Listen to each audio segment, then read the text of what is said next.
Hello students, our topic for today is cross elasticity of demand. मांग की आड़ी सापेक्षता या मांग की तिरछी सापेक्षता. Cross elasticity of demand. Cross elasticity of demand can be defined as the percentage change in quantity demanded of one commodity as a result of a given percentage change in price of another commodity. यानी कि formula से ही definition clear हो जाती है. EC cross elasticity of demand is equal to proportionate change in quantity demanded of X good. Any good, say X good, divided by proportionate change in price of Y good. So what is important is that here we have set a relation between the quantity demanded of one commodity and price of another commodity. मांग के आड़ी लोग जो है वो किसी एक वस्तु की कीमत में अनुपातिक परिवर्तन के कारण दूसरी वस्तु की मांग में होने वाले अनुपातिक परिवर्तन का माप है.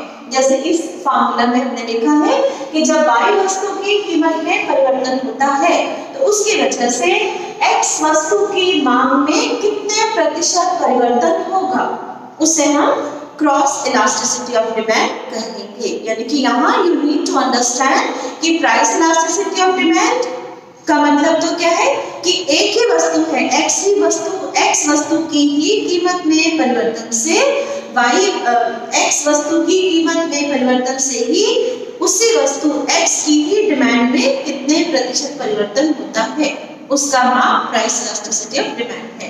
लेकिन जो क्रॉस इलास्टिसिटी ऑफ डिमांड है उसके अकॉर्डिंगली दो गुड्स ली है हमने.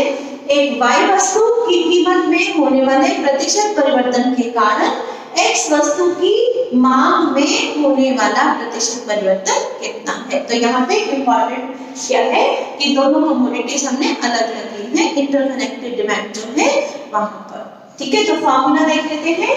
Cross elasticity of demand is equal to the proportionate change in quantity demanded of X good divided by proportionate change in price of Y good. इसे थोड़ा और elaborate कर लेते हैं. Proportionate change in quantity demanded, that is delta Q X good का हम X बढ़ा लेते हैं और quantity of X. तो ये ऊपर का हो गया proportionate change in quantity of X. This was divided by proportionate change in price of Y. Delta PY upon PY हो जाए. ठीक है, इसको फिर ओपन कर लेते हैं. delta QX divided by QX. तो ये डिवाइड डिवीजन मल्टीप्लाई हो जाएगा. ठीक है, सो ये बन जाएगा py upon delta py. So this formula now becomes, इसको रिराइट कर लेते हैं, delta qx divided by delta py multiplied by py upon qx. ठीक है, this formula shows the measurement of cross elasticity of demand. और अब देखेंगे कि ये सिमिलर है प्राइस इलास्टिसिटी ऑफ डिमांड की तरह. लेकिन क्या फर्क है दोनों में कि उसमें X ही होता है सब जगह. X की प्राइस, X की ही डिमांड. लेकिन क्रॉस इलास्टिसिटी में Y की प्राइस है और X की डिमांड है. तो दो डिफरेंट कमोडिटीज में से एक की प्राइस में चेंज होने से दूसरी वस्तु की मांगे गई मात्रा में जितने प्रतिशत परिवर्तन होता है वह क्रॉस इलास्टिसिटी ऑफ डिमांड कहलाती है.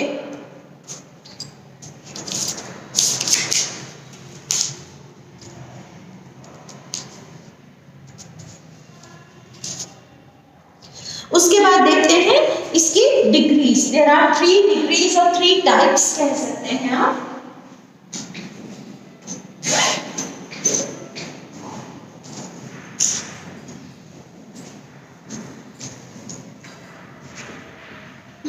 There are 3 degrees or 3 types of price elasticity. Cross elasticity of demand,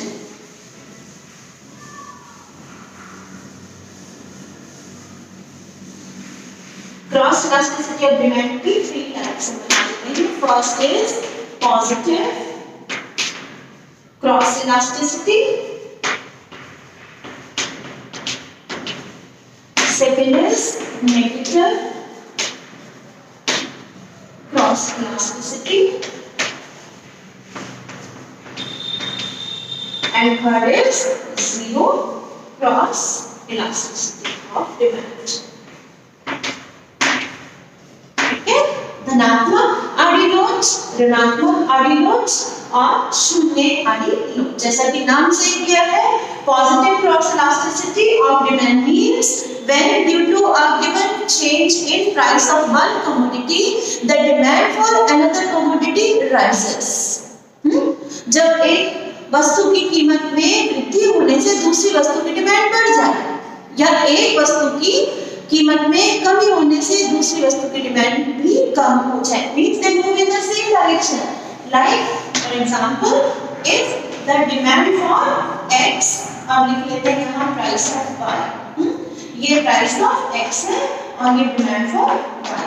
ध्यान देंगे कि जब y की प्राइस बढ़ती है तो x की डिमांड बढ़ जाती है। ये रिलेशनशिप हम एस्टैब्लिश कर रहे हैं, ठीक है। जब y की प्राइस बढ़ती है तो x की डिमांड बढ़ गई, ठीक है। और अगर y की प्राइस कम होती है तो x की डिमांड भी कम हो गई। मींस इन दोनों का बेसिकली कोई रोल नहीं है, ये दो इस सेम डायरेक्शन में मूव हो रहे हैं। ऐसा कब होता है? when the commodities are close substitutes, जब विभिन्न वस्तुएं एक दूसरे के निकटतम प्रतिस्थापन होती हैं आपस में, जिनकी कॉम्पिटिटिव डिमांड है, जैसे different varieties of cold drinks हो गया, टी एंड कॉफी हो गया, या कोई और दूसरी ऐसी शूज हो सकते हैं, कोई भी डिफरेंट कमोडिटीज हो सकती है, तो जो आपस में एक दूसरे की जगह पर इस्तेमाल की जा सकती है, जो निकटतम प्रतिस्थापन है, एक दूसरे की जगह पर इस्तेमाल हम कर सकते हैं। तो ऐसा क्यों है इसको समझ लेते हैं। बेसिकली कि जो यहाँ मैंने लिखा था प्राइस ऑफ एक्स और यहाँ लिखा था डिमांड फॉर वाई। बेसिकली क्या होता है कि जब वाई की प्राइस बढ़ती है, एक्स की प्राइस तो कांस्टेंट है, लेकिन वाई की प्राइस बढ़ गई तो क्या होगा? Y की प्राइस बढ़ने से Y कमोडिटी X की तुलना में महंगा हो गया।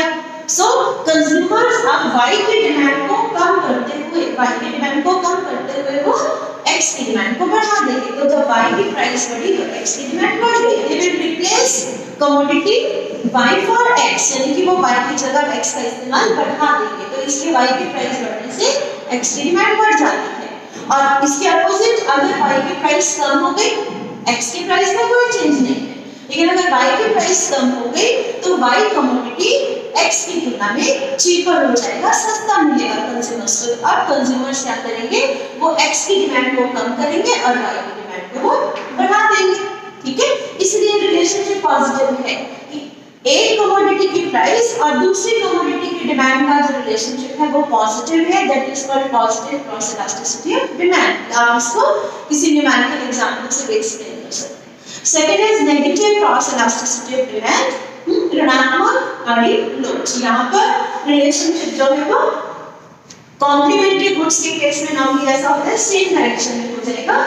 डिमांड फॉर एक्स और प्राइस ऑफ वाई, तो एक चीज इंपॉर्टेंट हमारे लिए, जब वाई की प्राइस बढ़ती है तो एक्स की डिमांड कम हो गई। अपोजिट डायरेक्शन में जो है वो मूव होने से क्या होगा कि रिलेशनशिप नेगेटिव हो गया।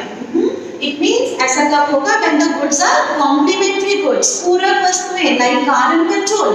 अगर कार की प्राइस बढ़ गई तो डेफिनेटली लोग कम कार खरीदेंगे, तो पेट्रोल की डिमांड को भी कम कर देंगे। और अगर प्राइस ऑफ कार कम हो गया, वाई की प्राइस कम हो गई, इट मींस कि वाई को लोग ज्यादा खरीद रहे हैं, कार को ज्यादा खरीद रहे हैं, तो कार चलाने के लिए जो कॉम्प्लीमेंट्री प्रोडक्ट है से पेट्रोल, उसकी डिमांड जो है वो बढ़ जाएगी। तो ऑपोजिट डायरेक्शन में यहाँ पे प्राइस और डिमांड ऑपोजिट डायरेक्शन में मूव होगी और यहाँ पर सेम डायरेक्शन में मूव होगा। ये सब्स्टिट्यूट गुड्स है, प्रतिस्थापन वस्तुओं को केस में positive cross elasticity of demand होती है, और जो कॉम्प्लीमेंट्री गुड्स हैं एक दूसरे के साथ इस्तेमाल होती हैं, जैसे कि car and petrol is a best example. तो यहाँ पर अपोजिट डायरेक्शन में एक की प्राइस और दूसरे की डिमांड जो है वो मूव करती है। और third is zero cross elasticity of demand. Zero cross elasticity means unrelated, when there is no relation between the price of y and demand for x। कोई रिलेशनशिप नहीं आपस में, एक की प्राइस बढ़ती है तो दूसरे की डिमांड पर कोई कोई चेंज नहीं होता। फॉर एग्जाम्पल अगर कार की प्राइस बढ़े तो जो हमारी डिमांड फॉर बुक है, डिमांड फॉर पेंसिल है, डिमांड फॉर सॉल्ट है, उसमें कोई चेंज नहीं आएगा because they are unrelated goods. ठीक है, उनका ऐसी वस्तु जिनका आपस में कोई संबंध नहीं है, तो उसमें when the price of one changes the demand for other commodities do not change। ठीक है, लेकिन ये दोनों जो है ये इंटरकनेक्टेड गुड्स है। फर्स्ट वाली पॉजिटिव में सब्स्टिट्यूट गुड्स है और ये कॉम्प्लीमेंट्री गुड्स है। तो ये हो गई इनकी मीनिंग्स। अब हम बना लेते हैं इनका डायग्राम्स।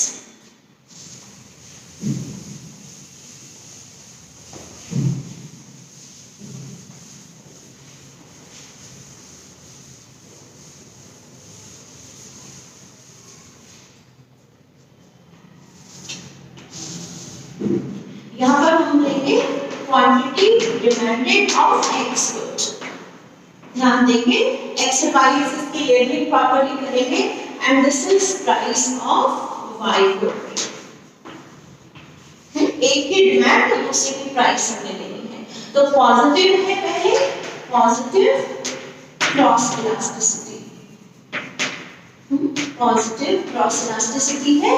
तो इस केस में आपको राइजिंग कर्व आ जाएगी, ये आपकी डिमांड कर्व इस तरीके की है। It means like this, you can find out कि अगर क्वांटिटी x की ये है और ये y का प्राइस है, this is price of y, this is quantity of x, हमको ये फाइंड करना है। When the price of y rises, so the demand for x rises। क्योंकि y1 हो गया, x1 हो गया, so we move to point B। तो दोनों सेम डायरेक्शन में प्राइस बढ़ता है तो डिमांड बढ़ती है। ये प्राइस OP y1 से कम होकर OPy हो गया तो डिमांड OQ x1 से कम होकर OQx हो गया। तो सेम डायरेक्शन में, तो यहाँ पर पॉजिटिव क्रॉस इलास्टिसिटी है। और यहाँ पर एक चीज ध्यान देंगे कि when the cross elasticity of demand is positive, it can have 3 degrees। ऐसे लिख लेते हैं। इसकी डिग्रीज लेकिन अलग-अलग हो सकती हैं। जैसा प्राइस इलास्टिसिटी ऑफ डिमांड में आपने 5 डिग्रीज पढ़ी है, तो मैं लास्ट की 3 डिग्रीज की बात कर रही हूँ कि ये जो positive cross elasticity of demand है, ठीक है, it can be unitary cross elasticity, it can be greater than unitary cross elasticity of demand, और it can be less than unitary cross elasticity of demand। इकाई आविलोज, इकाई से अधिक आविलोज या इकाई से कम है वो पॉजिटिव। इसका मतलब यूनिटरी कब होगा, जितना प्राइस में चेंज है उतना ही डिमांड है। If for example, if the price of y increases by 10%, the demand for y will also increase by 10%। अगर y वस्तु की प्राइस 10% बढ़ती है तो इसका मतलब x की डिमांड भी 10% बढ़ जाएगी positive cross elasticity of demand में, जब यूनिटरी सिचुएशन है। अगर ग्रेटर देन यूनिटरी है, it means change in demand is more than change in price. तो मांग में परिवर्तन कीमत से ज्यादा होता है। It means if the price of y increases by 10%, the demand for x increases by more than 10, say 25%। Greater than unitary, इकाई से अधिक का अर्थ क्या है कि जब y वस्तु की प्राइस 10% बढ़ती है तो x वस्तु की डिमांड 25% बढ़ जाती है, उससे ज्यादा, तो वो ग्रेटर देन यूनिटरी, इकाई से अधिक, ग्रेटर देन 1 आंसर आ जाएगा। और अगर लेस देन यूनिटरी है, it means the change in demand is less than change in price. तो जब y की प्राइस 10% बढ़ती है तो x की डिमांड केवल 4% बढ़ती है। ठीक है, बढ़ती हम क्यों कह रहे हैं, क्योंकि पॉजिटिव है तो सेम डायरेक्शन में प्राइस और डिमांड मूव होगा। अगर बराबर होगा तो यूनिटरी, अगर चेंज इन डिमांड ज्यादा है तो ग्रेटर देन, और अगर चेंज इन डिमांड कम है तो less than. So this is your positive cross elasticity of demand. आप चाहे तो इनकी डिग्रीज के डायग्राम्स बना सकते हैं अलग से। उसके बाद सेकंड था हमारा negative cross elasticity of demand. इसका डायग्राम देखें, नेगेटिव से क्लियर है, जैसे कि नेगेटिव कॉम्प्लीमेंट्री गुड्स में, तो यहाँ पर प्राइस ऑफ y है और यहाँ